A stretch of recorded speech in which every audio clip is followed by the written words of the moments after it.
The only thing that makes this entire madness bearable is the hope that you may yet survive, that one day you may live the life that you've always wanted.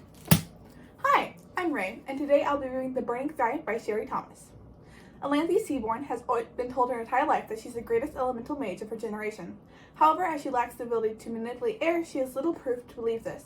Prince Titus has prepared for Alanthe Seaborn his entire life. Following the death of his mother, he vowed to protect her and help her accomplish her destiny no matter the cost. But convincing Alanthe to accept her destiny of killing the Bane proves more difficult than anticipated, especially as he starts to fall for the girl he is sending on a seemingly impossible task. The trigger warnings for the burst are going to be drug use, gore and violence, fire, murder, and psychological warfare. I gave this book a 4.5 out of 5 stars. This was amazing. Great start to the Elemental Trilogy, as it's called. It is a fantasy romance. It is very similar to The Darker Shade of Magic, as it has different types of magic and there is parallel worlds between the two of them. This was a relatively quick-paced story, but it wasn't slow, as it did set up the world nice and it focused on the storyline and introduced you to all your characters and everything. And most of the action near its end, but it still kept very quick paced, and the informative, like, world building and everything didn't felt too forced or like boring or dragging. The romance in this book is also very right away, like the two characters meet and it's immediately told like, oh, they're gonna fall in love with each other. And it's also said in the summary, of course, so it's not that surprising, but it's very, like, they see each other for the first time and they're just like, well, they're attractive. And that's just how, like, the rest of, like, the romance is seen, basically, until they get to know each other, finally. But I just loved this book so much. The world building and the characters were just so likable. I giggled, and I was so upset and frustrated at sometimes. And it just leaves you on like this cliffhanger almost at the end of what's going to happen next, as it's a trilogy. So it just sets it up for the rest of it, and I just can't wait to read more of the books. The two characters we have are Alanthe Seaborn, and she's our main character, number 1, and she is the greatest elemental mage of her generation, and she just does not care. She is grown up her entire life as an orphan. She has a guardian who has fallen to drug use, and so he's not longer there, but she's just like, she's defensive with her entire life, and that's all she wants.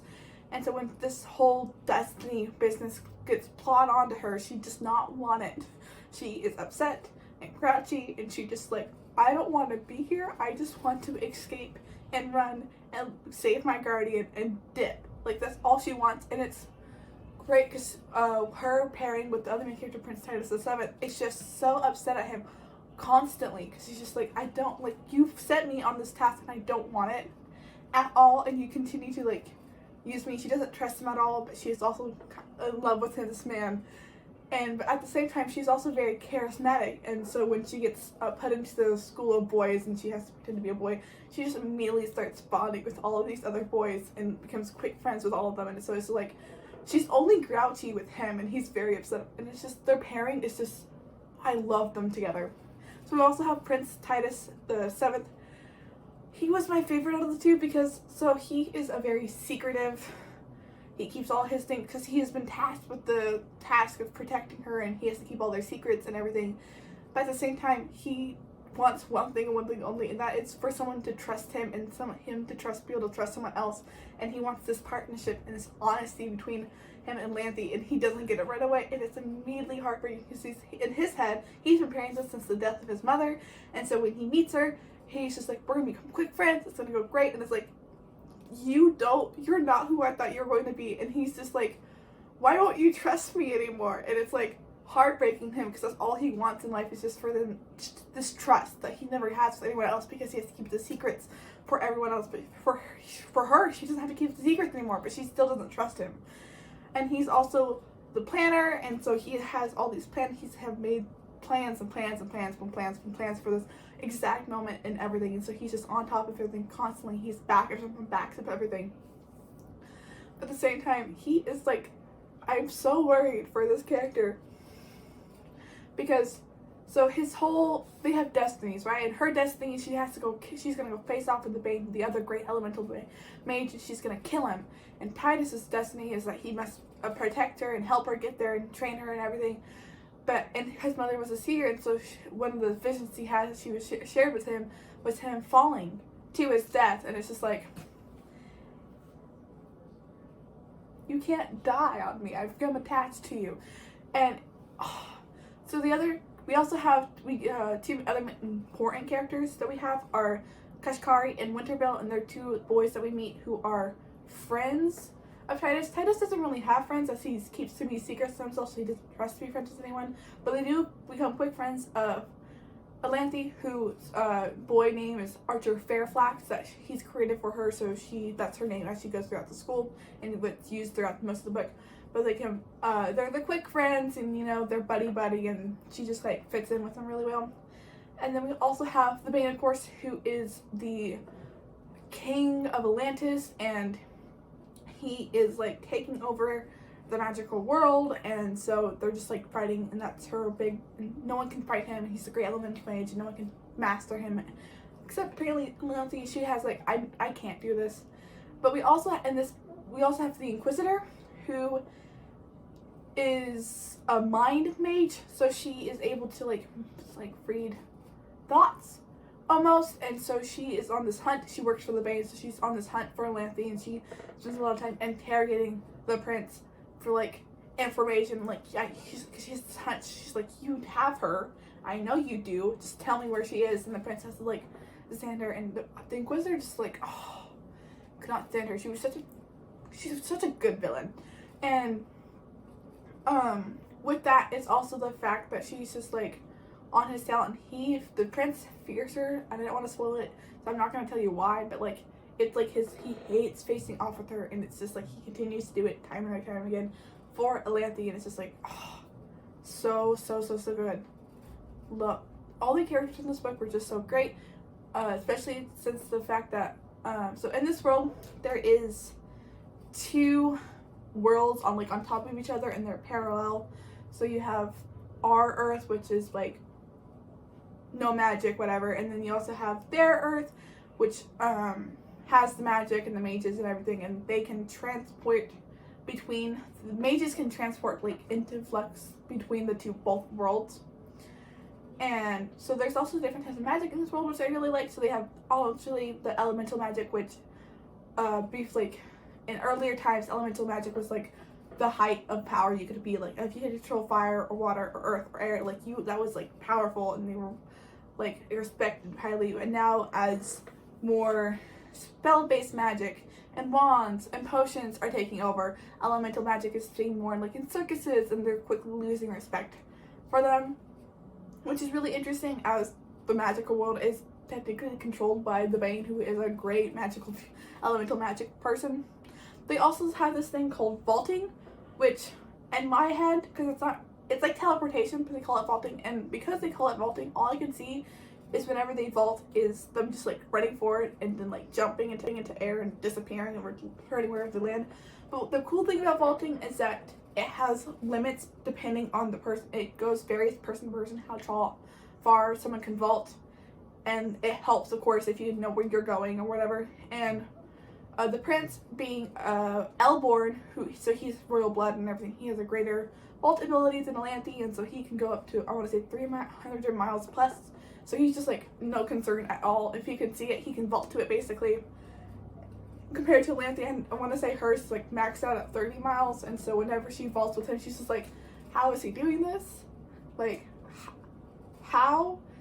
Which is really, and I love the whole vaulting concept. Like, it just was so much fun to read about, and there's also like spells you can do to prevent against vaulting, and it just like comes to like, you can't rely on it as your number one stick, because most places have it like a no vaulting zone. It's like, darn. So Titus is prince over the domain back in the magical world, but it's more of a title than any actual power, as he is like the kingdom of Atlantis is just taking over everything. So he has no power, but he has this symbolity of power, which makes him and the Inquisitor's relationship really interesting, because the Inquisitor works for the Bane, and technically by title, the prince has more power than her, and so she, in like situations, she has to like bow to him, and like he's technically above her. But any other situation, technically she holds the power because she works for the Bane, and he is like under her in that sense.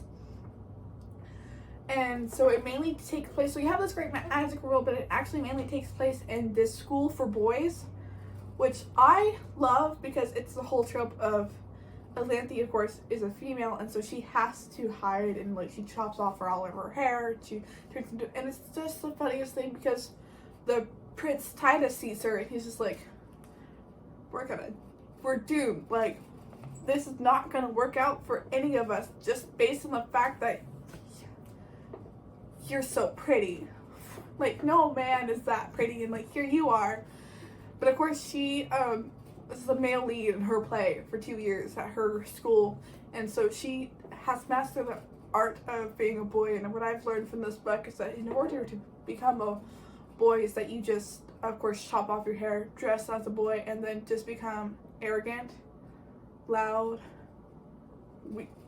crazy, and you insult your friends, but lovingly. Like, her first meeting with everyone, because of course the prince is well prepared for this, and as he was preparing for a boy, so he created this whole name, Archer Fairfax, and he's been gone for 3 months because he injured his leg by climbing a tree, and so she just becomes Archer Fairfax, of course. So everyone knows Archer Fairfax, but no one knows Archer Fairfax, which is like, I'm a bit confused on how that works so well for him, but you know, everyone really likes him, so they welcome Archer Fairfax, and they haven't seen him forever, and so she gets there, and she's Archer Fairfax now, of course, and she looks at all of them, she's like, yeah, I miss your ugly faces, and it's just like, and you just fall in love with this like school of boys, and, like the interesting like characters that you get, like the friendships, and there's of course the bullies, and the whole relationship that she has to put on between her and Prince Titus as their Archer Fairfax, and everything is just like so much different compared to their normal relationship, as the prince is just so protected and everything, but in social setting he is now is like,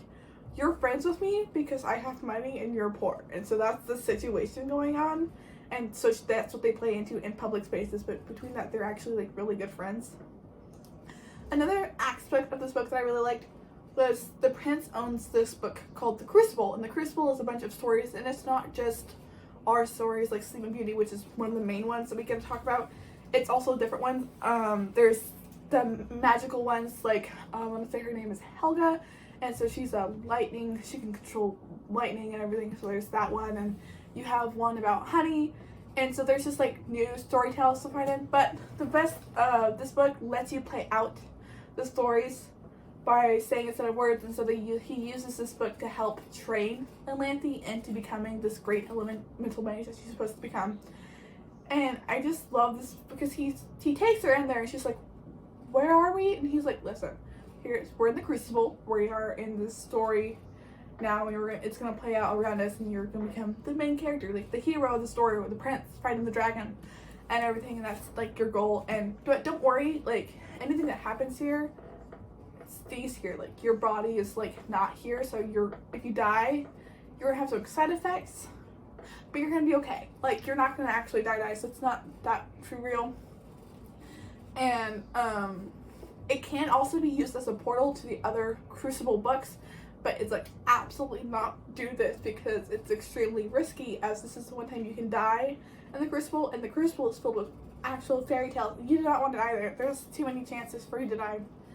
And so also this book is not only a place where you can plant story tales, but as it is passed through the family of Elbron, which is Titus's family, they also, once you become prince or king or queen or whatever, you're allowed a classroom in this book, and so you're allowed to put like a memory of yourself there in order to prepare. So this is his backup plan, because one of the main aspects, of course, of Titus is the fact that he is destined to not die for Atlanthi. So he is just like, listen, I have put myself into the classroom as I am now prince, that's my right to do this, and so when I pass saving you, this is where you're gonna go if you ever have questions, and I'm gonna be there, because like my one goal in life is to help and protect you, and I promise you that's all I'm trying to do all the time, is trying to help and protect you, right? And so he is able to put a classroom there, and there's like a oracle well that she visits and she gives answers to, and she can go and talk with the other ancestors of Titus, and he talks to them all the time, except one of them, which is his grandfather. He doesn't like his grandfather. He's like, absolutely not. And I just love the book of the Crucible so much because it's just such a fun little element, like this little storybook that lets you go in, and it's just, oh, it comes so good. And then I just, so good. I just really, really, really like this story because it's just so much fun, and it sets up, and I can't wait to read this book 2 and 3 as a trilogy. And it just sets up sort of just a great magical adventure, and like things happen that you don't expect, and the whole relationship between Elanthe and Titus, as it does start off very romantic, it quickly fades away again because of the fact that she doesn't want to die. And so while he is willing to put his life on the line for her, she's like, I just want to not fight for my life, actually. Thank you. Let me leave. And he's just like, what? And I just, their whole dynamic between the two of us is great.